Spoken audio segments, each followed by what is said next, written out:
1888년 풋볼리그를 시작으로 1992년 EPL 출범에 이르기까지 근 130년의 세월 동안 영국 축구계의 거목이자 간판의 역할을 해왔던 팀들이 있습니다. 1부 리그 최다 우승팀이자 영국 3대 도시인 맨체스터를 대표하는 전 세계에서 가장 유명한 클럽으로 손꼽히는 맨체스터 유나이티드, 영국 축구대회의 역사인 FA컵 최다 우승팀이자 EPL 최초 무패 우승이라는 신화를 써내려갔던 북런던의 대표이자 거너스들의 심장인 아스날, 기적의 클럽 하면 영순위로 손꼽히는 클럽이자 80년대 유럽 최정상 클럽으로 군림하던 잉글랜드 북서쪽 최대 도시 머지사이드를 대표하는 붉은 제국 리버풀, 21세기에 떠오르는 영국의 신성이자 영국 최초로 UEFA 3대 메이저 대회를 모두 제패한 클럽인 런던의 중심부에 자리잡은 푸른 심장 첼시. 과거부터 짧은 전성기를 보내왔던 수많은 영국의 클럽들이 있었지만 이들은 시대의 변화와 슬럼프에도 불구하고 끝없는 노력으로 전성기를 유지해왔으며 지금은 EPL을 이끌어나가는 축구 종가의 핵심 모델들이 되었으며 이러한 4개의 클럽들을 우리는 흔히 빅4라고 부르죠. 이후 2008년 만수로의 인수 이후 엄청난 발전을 이룩하며 EPL의 다크호스에서 2010년대 EPL의 판도를 바꿔버린 맨체스터 시티가 이들의 아성에 도전하였고, 2014년 포체티노 감독의 부임 이후 EPL의 진정한 다크호스로 떠올랐던 토트넘까지 합류, 기존의 여러 명망 있는 EPL 클럽들까지 챔스 경쟁에 합류하며 바야흐로 EPL은 춘추 전국 시대를 열었죠. 여기서 가장 많은 팬수와 실력, 자본을 가진 맨유, 아스날, 맨시티, 첼시, 리버풀, 토트넘을 묶어서 빅6라고들 많이들 부르죠. 아니 이 영상 제목이 토트넘이 왜 트로피를 못 따느냐인데 뭔 뜬금없는 빅6 설명을 하고 앉았냐? 그렇습니다. 오늘 영상의 주제는 토트넘이 왜 안 되느냐입니다. 그래서 말입니다, 여러분들은 토트넘에 대해서 어떻게 생각하십니까? 여러분들이 보시기에 토트넘은 영국 축구를 대표하는 6개의 클럽의 자리에 이견 없이 들어갈 만한 그런 클럽이라고 여기고 계십니까? 아니 당연한 거 아님? 토트넘이 2023년 기준 아스날을 제치고 전세계 구단 수입 9위에 영업순위만 전세계적으로 2위를 차지를 했고, 영국 내 관중순위 3위에다가 전세계적으로 얼마나 많은 팬들을 보유를 했는데 당연한 거 아님? 그렇습니다. 토트넘의 구단 수익과 팬층만 고려했을 때 분명 EPL 빅6에 들어갈 만한 덩치라는 점은 데이터가 증명하듯 그 누구도 부정할 순 없을 겁니다. 특히 손흥민 선수가 토트넘의 주장으로 활약하며 한국에서도 토트넘 팬층은 아시아 국가 중 두터운 편에 속합니다. 그렇다면 오직 승리만이 평가받는 냉혹한 스포츠의 세계에서 실력만을 평가했을 때 토트넘은 어떻습니까? 토트넘이 나머지 빅5와 버금갈 정도의 실력을 갖춘 팀이라고 할 수 있을까요? 야, 토트넘이 맨유도 잡고 맨시티도 잡고 아스날도 잡고 그래도 영국 웬만한 클럽들 다 잡는 실력인데 충분하지. 이처럼 토트넘은 여타 빅5와 비교했을 때 묵직한 자본력, 두터운 팬층을 가지고 있으며, 물론 최근에는 성적이 좀 안 좋긴 하지만 지난 몇 년간의 팀 수준을 전반적으로 봤을 때 실력 역시 그렇게 나쁘다고 평가받는 클럽은 아닙니다. 그렇다면 오히려 이상하지 않습니까? 자본의 규모, 두터운 팬층, 나쁘지 않은 실력을 갖춘 토트넘은 대체 왜 EPL 출범 이후 그 어떠한 트로피도 들어올리지 못하고 있는 것일까요? 어째서 토트넘은 다른 빅5 클럽들이 하나씩은 들어올리는 컵대회마저도 근 10년간 단 하나도 들어올리지 못하고 있는 것일까요? EPL의 다른 빅클럽들과 토트넘은 대체 어떤 차이가 있는 것일까요? 그래서 준비했습니다. 왜 토트넘은 트로피를 들어올리지 못하는가? 우선 토트넘은 지금의 빅4와는 달리 과거부터 잘해왔던 축구 클럽은 아니었습니다. 토트넘의 1부 리그 우승 시기이자 전성기로 평가받는 1950년대와 60년대의 경우 역시 우승 이후의 시즌들의 성적은 굉장히 들쭉날쭉한 모습을 보이며 기존의 빅4들의 역대 순위와 비교했을 때 그 차이는 명확합니다. 예시로 5051 시즌 리그 우승 다음 시즌인 5152 시즌 리그 2위를 기록하더니 5253 시즌에 가뿐 10위를 기록, 이후 16위, 16위, 18위를 기록하는 모습이라던가 5657 시즌 2위, 5758 시즌 3위 후 5859 시즌 뜬금 18위를 하는 이러한 모습을 봤을 때 일반적인 빅클럽과는 보법이 다르죠. 오히려 EPL의 터줏대 감격인 에버튼이 20세기를 기준으로는 토트넘보다 리그에서는 상대적으로 더 높은 성과를 기록하고 있습니다. 이처럼 토트넘은 다른 팀들이 그러하듯 전성기 자체는 있었으나 원래부터 꾸준히 상위권을 유지하던 팀은 아닙니다. 즉 토트넘은 1부 리그에서 나름 터줏대감 역할을 하며 리그 중위권 위에서 지내며 이따금씩 상위권에도 들어가주는 다크호스의 느낌이 강했죠. 즉 잠재력이 뛰어난 성장기 시기의 선수들이 1부 리그에서 경험을 쌓기 매우 적절한 팀 중 하나가 토트넘입니다. 어느 정도 실력도 있으면서 선발 경쟁도 해볼 만하니까. 심지어 영국 수도인 런던이 영구지야. 얼마나 괜찮은 클럽이에요, 선수 입장에서. 그러다 보니 토트넘을 거쳐왔던 선수들 명단은 굉장히 화려합니다. 리메커, 쉐링엄, 베르바토브, 마이클 캐릭, 베일, 모드리치, 케인과 같은 레전드 선수들이 토트넘을 거쳐갔죠. 이처럼 떡잎부터 남달랐던 선수들이 경험을 쌓기 위해 많이들 골랐던 팀이 토트넘이었고, 이 중 포텐이 터져서 기량이 만개하는 선수들은 다른 팀으로 이적하는 그런 테크트리를 가진 팀이죠. 여기서 포인트는 다른 빅클럽으로 가기 위한 하나의 발판으로 선택하는 클럽이라는 점입니다. 그 어떤 중위리그의 에이스 선수들도 토트넘에 남아서 레전드가 되기 위해서 토트넘으로 이적하는 선수는 단언컨대 단 한 명도 없습니다. 이 서울이라는 빅클럽을 가기 위해서 잠시 거쳐가는 약간의 그 뭐랄까 가평 휴게소 같은 팀? 이 셀링 클럽이라는 이미지를 듣는 것도 이 때문입니다. 뛰어난 선수들이 많이 나오는 이유 역시 이 때문이고요. 그러다 보니 토트넘은 영국 리그 출범 이후 단 2회의 리그 우승이라는 빈약한 성과를 가졌음에도 리그 득점왕은 무려 13회나 배출을 했죠. 아스날 12회, 첼시 7회, 맨유 7회, 리버풀 12회와 비교해봤을 때 오히려 리그 득점왕 배출 횟수는 더 높은 아이러니가 있습니다.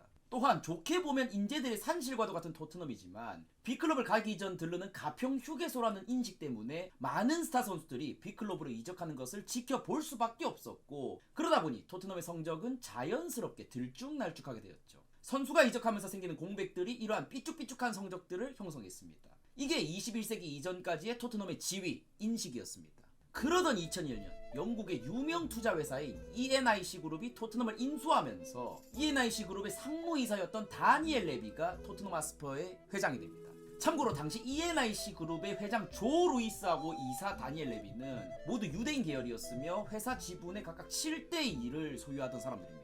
금전 감각에 뛰어난 유대일 혈통 플러스 성공적으로 투자 회사를 운영하던 그들이 봤을 때 적당히 탄탄한 클럽의 적당한 명성, 적당한 성적, 적당한 팬층, 이로 인해 몰리는 수많은 재능 있는 선수들, 유망한 선수들은 싸게 팀에 들여오고 그들의 야망에 투자를 해서 기량이 만개하면 빅클럽에서 비싸게 매각할 수 있는 ENIC 그룹을 위한 새로운 먹거리 사업. 이러한 ENIC 그룹이 토트넘을 인수한 순간부터 앞으로의 토트넘의 방향은 사실상 정해진 것이나 다름이 없었죠. 그렇게 다니엘 레비 회장은 본인의 투자 회사를 키워왔던 내공을 바탕으로 토트넘을 운영해 나가기 시작합니다.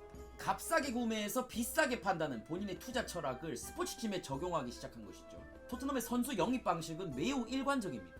그들의 타겟은 유럽 중상위 리그의 젊은 에이스 선수들이었죠. 그 대상은 2부 리그부터 프랑스, 네덜란드, 벨기에, 심지어는 크로아티아 변방의 리그까지 매우 다양한 곳에 토트넘 스카우터들이 파견되었죠. 중위 리그의 에이스 선수들은 유럽 최고 리그라 불리는 EPL의 중상위 클럽의 제안을 쉽게 뿌리치기 어려웠고, 선수에게 바람이 들어간 걸 눈치챈 보드진들은 해당 구단과 접선, 엄청난 후려치기 스킬을 통해서 어떻게든 구단에 유리한 방식으로 선수들을 데려왔죠. 그리고 해당 선수가 토트넘에서 포텐을 터뜨리면은 자연스럽게 빅클럽에 넘겼는데, 특히 레알 마드리드, 맨유에게 토트넘 에이스들은 맛있는 먹잇감이었고, 토트넘은 이 부자 구단들을 상대로 최대한 뽑아먹을 수 있는 만큼 뽑아먹고 선수를 매각을 했죠. 문제는 그의 구단 운영 방식이 일반적으로 스포츠 구단을 운영하는 방식과는 결이 달랐다는 점입니다.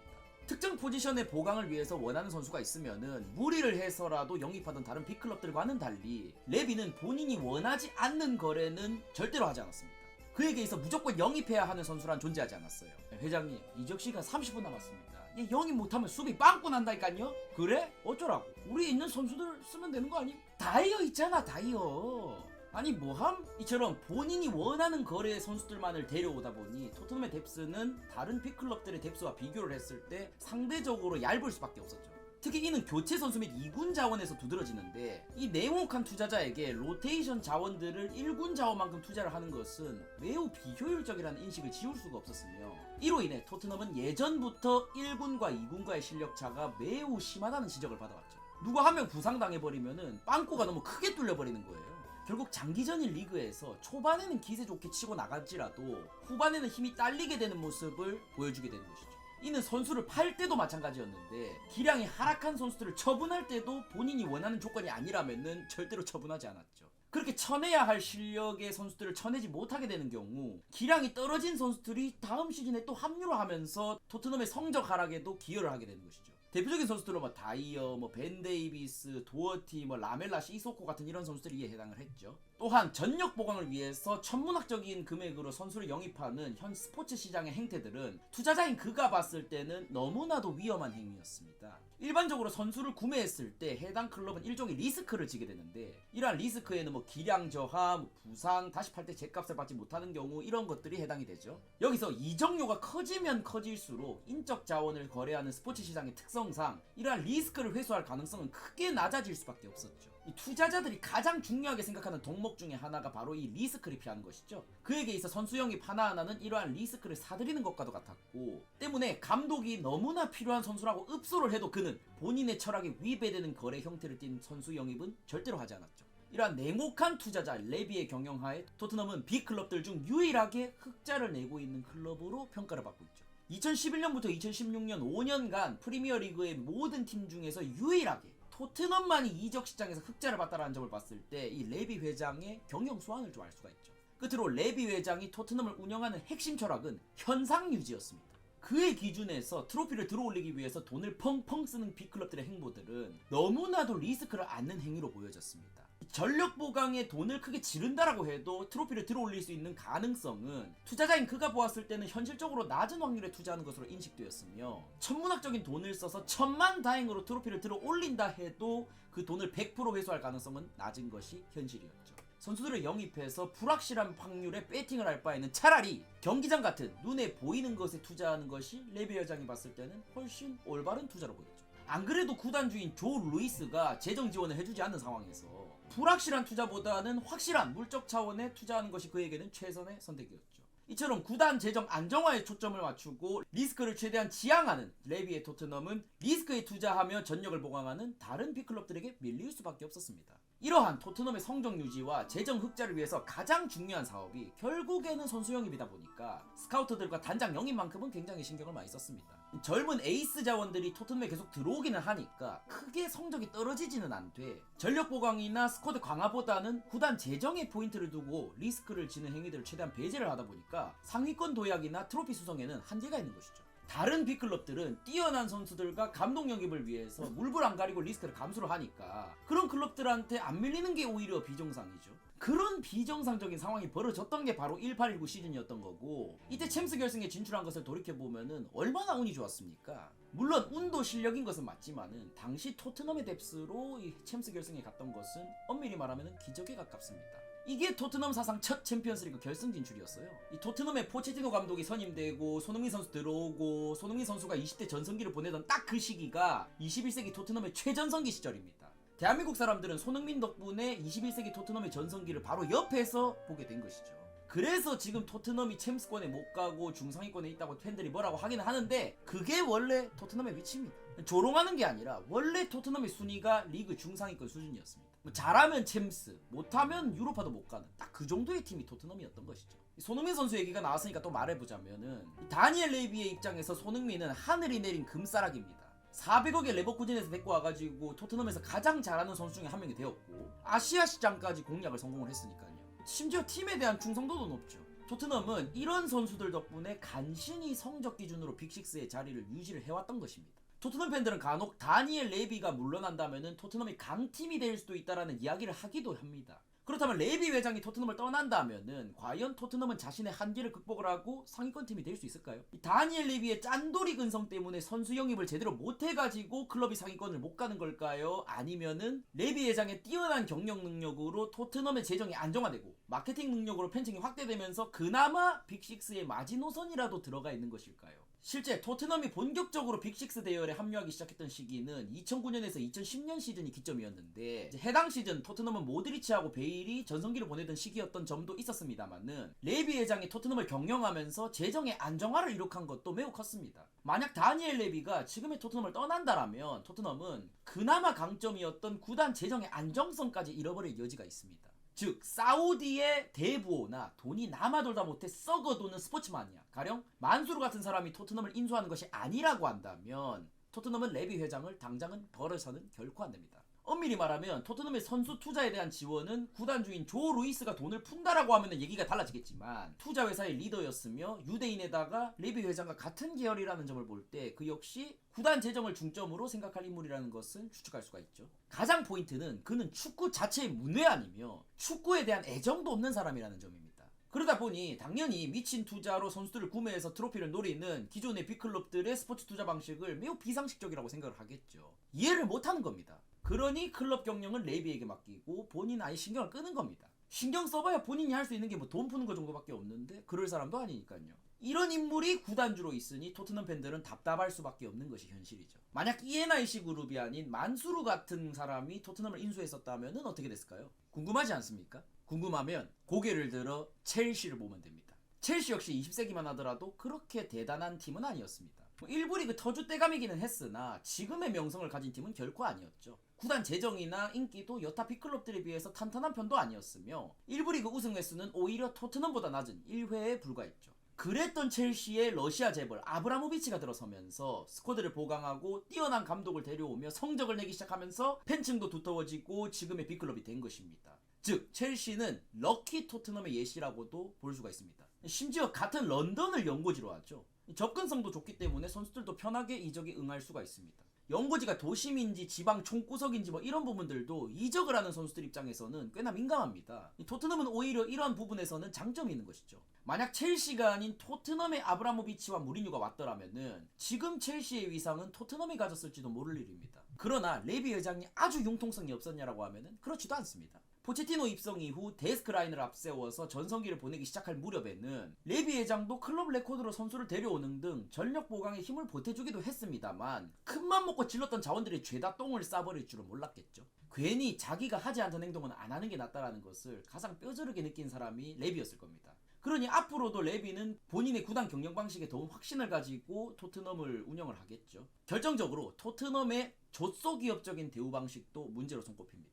우선 빅6 중에서 가장 낮은 주급 평균을 가진 팀이 토트넘이에요. 물론 스포츠 시장의 인플레이션으로 주급이나 이적료에 많은 거품이 붙어있는 것은 사실이나 23-24 시즌을 기준으로 아스톤 빌라보다도 낮은 주급이었으며 맨유 맨시티와 비교했을 때 전체 주급만 2배가량 차이가 납니다. 현재 팀 내 주급 1등인 손흥민의 경우 3억가량을 수령하는데 이는 EPL 주급 30위에 해당하며 빅6의 에이스치고는 분명히 낮은 주급인 것은 부정할 수가 없죠.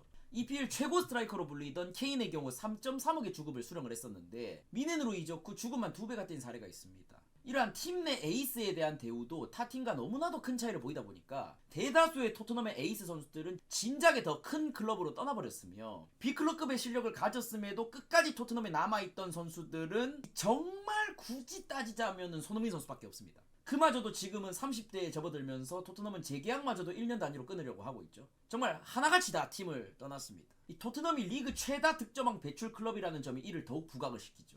토트넘에서 커리어 하이를 기록하고 바로 B클럽으로 이적해버리는 거예요. 토트넘의 레전드이자 유일하게 공격수의 포지션으로 팀의 앰버서더에 올라있는 저메인 데포라는 선수가 있어요. 이영표 선수가 토트넘에 있을 때 같이 뛰던 선수였거든요. 근데 이 선수마저도 토트넘 그 이상을 바라볼 정도의 실력은 아니었다라는 점이 대다수 축구팬들의 공통된 의견입니다. 데포 선수가 만약에 리그를 씹어먹을 정도의 탑급 공격수였다라고 하면은 다른 토트넘의 에이스 선수들처럼 진작에 B클럽으로 이적을 했을 겁니다. 앰버서더가 되는 게 아니라.